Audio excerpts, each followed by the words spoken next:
the balance in favor of fair use. OPS की बात अभिभाषण में नहीं आई है।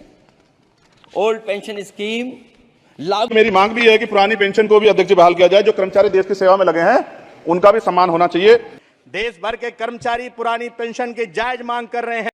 नमस्कार पेंशनधारकों, आपका स्वागत है हमारे यूट्यूब चैनल टेक्निकल मोदी 2.0 में। सभी पेंशनधारकों के लिए बड़ी अच्छी खबर निकल के आ रही है। पूरी जानकारी विस्तार पूर्वक से बताने वाले हैं और साथ ही साथ ईपीएस 95 पेंशन धारकों के साथ साथ ओपीएस पेंशन धारकों के लिए भी बहुत अच्छी खबर है, जो कि हम आपको इस वीडियो के माध्यम से बताने वाले हैं। यदि आप चैनल पर नए हैं, चैनल को सब्सक्राइब कर दो, बेल आइकन को ऑल पे प्रेस कर दें। चलिए बढ़ते हैं अपनी खबर की तरफ।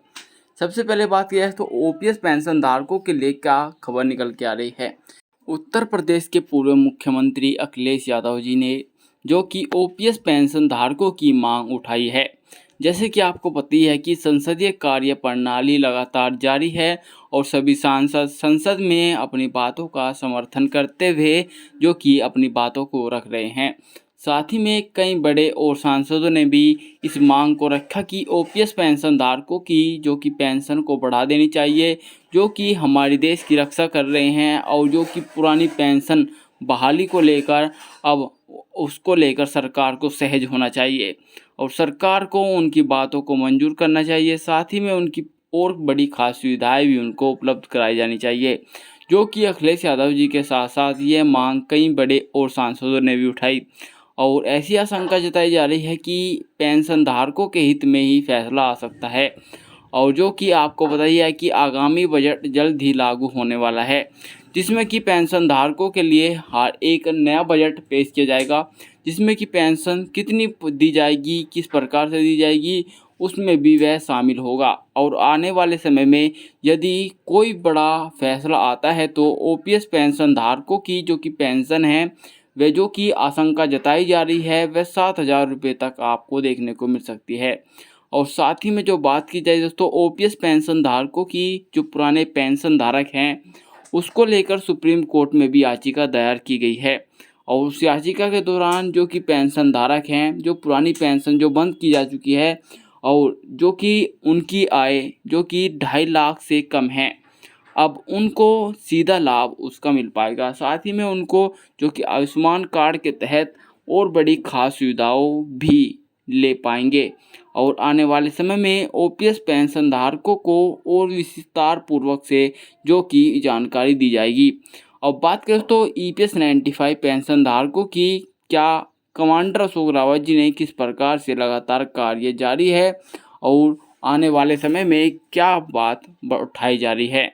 जैसे कि बात किया तो कमांडर अशोक रावत जी ने हाल ही में एक बैठक की थी और उसके दौरान ईपीएस 95 पेंशन धारकों की जो कानपुर की समिति है एनएसी की और वहाँ पर जो कि कर्नाटक की एनएसी की समिति है वहाँ पर उन्होंने सभी ने एक मोर्चा भी निकाला। साथ ही में अभी विस्तार पूर्वक से उन्होंने ईपीएस 95 पेंशन धारकों को एकत्र करने की भी बात की।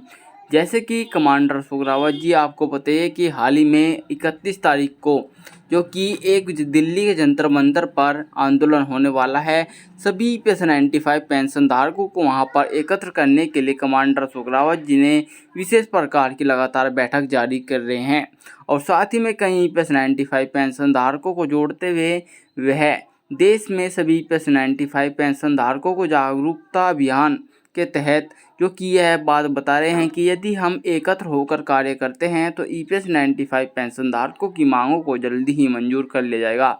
जो कि सबसे बड़ी समस्या सामने आती है कि जब ईपीएस 95 पेंशन धारक आंदोलन के लिए जाते हैं तो आंदोलन के समय वहां पर ईपीएस 95 पेंशन धारकों की तादाद बहुत ज़्यादा कम हो जाती है और उसके दौरान सरकार ईपीएस 95 पेंशन धारकों की मांगों के साथ साथ उनकी जो कि समस्याओं पर भी कोई भी बड़ा समाधान नहीं कर पाती है। जो कि यदि एकत्र होकर कार्य किया जाए तो ईपीएस 95 पेंशन धारकों को भी मांगों को आगे ले जाया जाएगा। सभी सांसद उनकी मांगों को आगे लेकर जाएंगे और उनकी बातों को भी सुना जाएगा।